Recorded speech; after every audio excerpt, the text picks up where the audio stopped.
বড় মেকানিক দেখে নাও। প্রথমে নিজে সব খারাপ করবে, আবার পরে সেটাকে ঠিক করার চেষ্টা করবে। এখনও সেটাই করছে। সঙ্গে ওর পাপা অবশ্য হেল্প করছে ওকে। এটা প্রায় দিনই করে থাকে, ঠিক করে আর খারাপ করে। তো যাই হোক, আমি একটা কথা সবসময়ই বলি যে মেয়েদের কাজের কোনো ছুটি হয় না। ছেলেদের তাও উইকেন্ডে একটা ছুটি পায়। অসুস্থ হয়ে পড়লেও মেয়েদের কাজ করতেই হবে। আর আমার শাশুড়ি এদিকে বলে, যত রাত বাড়ে তোমার কাজও বাড়ে। এই কথাটা একদম সত্য। রাত বাড়ে আর আমার কাজও বাড়ে। দেখো, আমি আজ প্রথম এগুলো বাজার করে এনেছি। এগুলো ভালো করে গুছিয়ে রাখছি। না রাখলে জানো তো ইঁদুর সব নষ্ট করে দেবে। আমাদের বাড়িতে অনেক ইঁদুর হয়েছে, আর আজকে বাড়ি ছিলাম না। এই সন্ধ্যায় বাড়ি ফিরলাম, তাই আর রাতে খাবারের জন্য বেশি কিছু করলাম না।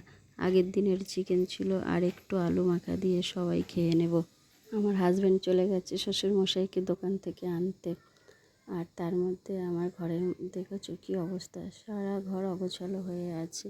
আগে রেহানকে একটু ভাত খাইয়ে নিই, ওর ভাত খেতে অনেক দেরি হয়। আর ওদিকে বাইরে প্রচণ্ড বৃষ্টি হচ্ছে। দেখো, আমাদের গাছের কাঁঠালটা এখনও পাকেনি। খাইয়ে নিয়ে থালা বাসনগুলো আমি মেজে রাখলাম, যতটা নোংরা হয়েছিল।